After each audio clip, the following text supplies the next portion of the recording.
Revenue Service, like too many federal agencies, has decided to have its own very well-armed SWAT teams, almost a military level of armament, I would say, for the Internal Revenue Service. And a lot of us, I've tried to ask just reasonable questions about this, like, why does the IRS need to have all these weapons, all this ammunition, all this combat gear? A lot of money, millions of dollars worth of guns and bullets and ballistic shields and all kinds of shotguns and body armor vests and all the rest. And I've had, people make the reasonable objection. They say, well, occasionally the IRS actually has to go out and seize control of property and take it for tax purposes. I said, I understand that, but they have access to the U.S. Marshals, to the FBI, to local law enforcement, including police and sheriffs. Why do they have to have their own armed units? And I've never heard a sensible explanation. Brandon Arnold is the executive vice president of his union, and I think Brandon's been asking the same kind of question. Brandon, welcome back. Thanks for having me. So tell my audience what you know about what the IRS has been doing to arm itself up, and is there any sensible justification for doing this? Yeah, I think you really hit the nail on the head. The IRS does have a huge arsenal of weapons and ammunition, body armor, other types of assault weapons and gear. They've got semi-automatic shotguns. They've got assault-style rifles.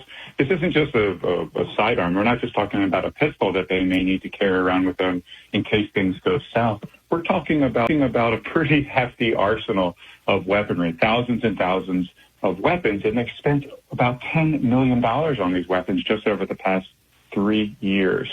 So this is very, very concerning. And when we see some of the incidents that have taken place with IRS agents making house calls, sometimes very politically suspicious calls, it just raises a lot of questions about this agency. It's been a rogue agency for as long as I've been monitoring them, which is decades. And, this is just another incident where we need to rein in the IRS. And I think, as you alluded to, I think we need to move some of these functions, particularly these armed functions, to other agencies that are better equipped to perform them. I would think so, too. By the way, Brandon Arnold is with the National Taxpayers Union. I think the person you may have been referring to specifically when you said, personal visits to their homes was Matt Taibbi, who's kind of a liberal guy, but he's also a guy who, he's a journalist. And he was testifying to Congress. The IRS made a personal visit to his home. And I got to tell you something. In my last 40 years, I've been audited 3 times. I think I know why it happened. It was a long time ago. And on 2 of those occasions, I owed them about $100 from my federal taxes. And on one occasion, I owed them less than $50. And they said, don't even bother. We don't even write up stuff less than $50. And so, but they never came to my house. They call you up. So how often is the IRS actually going out on some kind of physical raid on the home or business of the taxpayer? Can they buy it that way? Yeah, they do perform house calls on occasion. And I should note, I don't say a lot of nice things about the IRS, but the new commissioner, Danny Werfel, just said that they're going to end this practice, generally speaking. But those unannounced visits are pretty rare. Usually what you're going to get is a letter in the mail saying, we're going to come to your house to ask questions, or we're coming to your place of business. You have fair warning. You can get the documentation, the paperwork, the receipts, what have you, prepared for that visit, and then you have a conversation with an IRS auditor or agent or so forth. So this Taibbi visit was very out of the blue, that he had no advance warning, and as you said, it happened to be on the exact day he was in Congress testifying about the weaponization of government. Yeah, and testifying in a way that didn't make the White House happy. And of course, the IRS is the executive branch of government, or the White House controls the executive branch of government, and the IRS is an executive branch agency. So it's hard not to see the connection there that Taibbi is saying things that Joe Biden and his folks don't like, and all of a sudden one of his federal agencies shows up at his house. And the only thing about Werfel that I would question is this. When they came out and said, we've been doing it this way for decades, but now we're going to end this long-standing practice. Is it accurate to say that doing home visits unannounced on a regular basis for decades? They have been doing them. I wouldn't say they've been doing them on a regular basis. And usually, like I said, they are preceded by a letter or some form of notification. Not always, Sometimes they like the element of surprise for whatever reason. But I think that's a huge mistake because it can put both taxpayers and IRS agents in danger when you have these unannounced visits.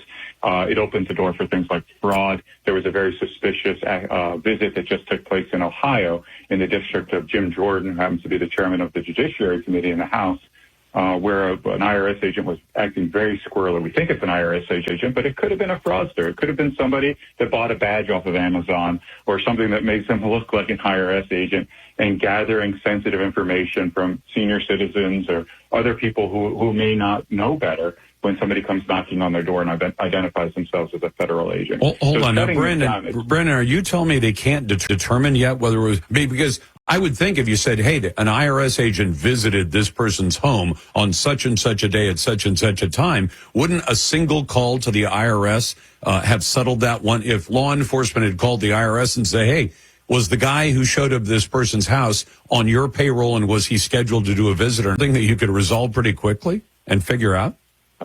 You'd think so. There's still outstanding questions. And, if you read the newspaper articles about this or the letters that Jordan has sent to the IRS, they put this gentleman's name in quotation marks because they're not entirely sure if he was really an IRS agent. They need to get to the bottom of it right away.